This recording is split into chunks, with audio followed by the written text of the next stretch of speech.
What's up, Love Extremists? It's the week after Valentine's Day. Last week we got into our unlikely Valentines and spreading love to people who may not be at the top of our list romantically. This week I want to talk about how our romantic lives can inform our non-romantic lives. There's so much nuance and things to learn when we're in relationships or when we're experiencing romance with someone. I am in an incredible relationship with someone who I've talked about on this video platform before, and we are constantly learning from each other. We're mirroring each other. We're going to therapy together and studying our patterns and trying to figure out how we can be in best communication and connection. And there's a couple baseline tool sets that are great to understand, kind of therapeutic practices that help you understand how you are in romantic relationships. And I believe those translate out into all relationships. When our heart is involved and when our heart is beating, it's beating everywhere. It doesn't only beat in the house, it doesn't only beat in the bedroom, it actually beats outside. And as much as we may try to protect that, our patterns still will show up, whether we want them to or not. So the more we can understand, the better. So first I want to talk about attachment style. There's this very important research that's been done that usually starts when we're kids around how we are attached to a caregiver or attached to a partner later in life. And the four main attachment styles are anxious, secure, dismissive, or fearful/avoidant. And I know, just to give you a little story, I've got all of them, but I definitely have a little bit of anxious in me. And when I'm anxious, I have some challenges kind of grappling with where other people are at.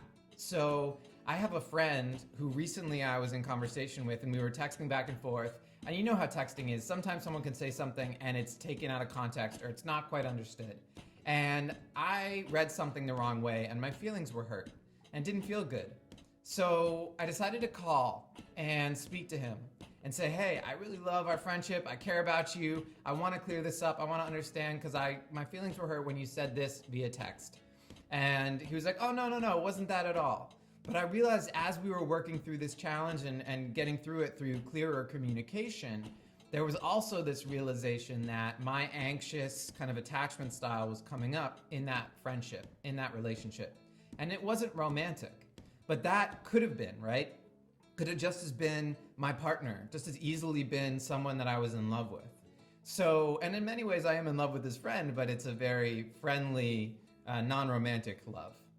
So I just want to position that when we have these patterns that show up in our romantic partnerships and relationships, they're going to show up also in our friendships, in our work environments, in our public life, in our families. And these are things that we can always be working on and conscious of. And as we start to study and become clear, oh yeah, that's my thing, we can start to get more fluent in how we engage with the world, how we engage with our friends and our workmates and the people who may not be as close to us, because our emotions are still going to show up. We're still going to be full people and we're still going to have our hearts out somewhere, right? They're still going to be beating. Our love sense is still going to be on. Another form of relating that a lot of people talk about is love languages. Love languages, there's usually 5 that are considered. There's acts of service, there's quality time, there's gifts, there's physical touch, there's words of affirmation. Those are all great.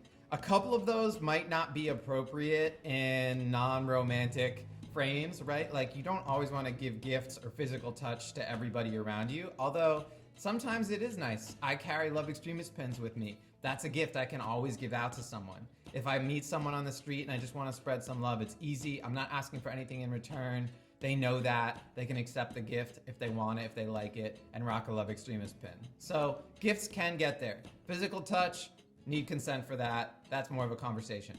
But when you realize things like quality time or words of affirmation or acts of service are actually really important to you, you can start to give them out beyond your romantic relationships and in your romantic relationships, right? You can start to say, hey, I just want to get someone a coffee because that would feel good to me. So I'm going to go out today and get someone a coffee because, you know, it doesn't have to be my best friend, but my workmate, you know, they've been going through a tough time. I see them Maybe they're an unlikely Valentine, maybe not, but I want to get them a coffee, right? So that's kind of an active service you can do. Or words of affirmation. I want to articulate to someone who I haven't been speaking to a lot how much value they have in my life, or how I recognize their hard work, or the support that they give to me every day as a teammate or an employee or someone in my life, a neighbor, whatever it is.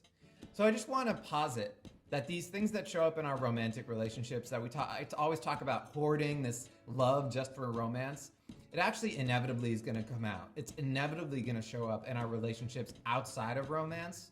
And so as we study how to be better partners, how to be better lovers with our partners, we can also study how to be better lovers in the world. You don't have to use the word love. People will roll their eyes. We've talked about that before. But recognize in yourself when you're showing up with your love languages or with your attachment styles in the workplace or in your friend groups or in your family, extended family, or with your neighbors or in civic institutions or wherever you may be that's not in your partnership. This is your romantic self showing up in the outside world. And I just want to put that nugget in your head and engage you and encourage you to start thinking about how you can use that to your advantage, how you can take your romantic self out into the world and be a little more playful, be a little more free with that, not in an aggressive or abusive way, but in a way that brings more loving energy and life and light into this world that could use it right about now, if you know what I mean. So thanks for being here. I'd love to hear from you. How do you take lessons from your romantic relationship and bring it into the world around you? Post in the comments. Are there other psychological or human study things that we should be thinking about beyond the love languages and the attachment styles? Post that in the comments. We need resources. All we can do to share with each other to be better love extremists is super helpful. Thanks for being here. Make sure you sign up at extremist.love as per usual. Subscribe to the channel, and we'll see you next week. Take care.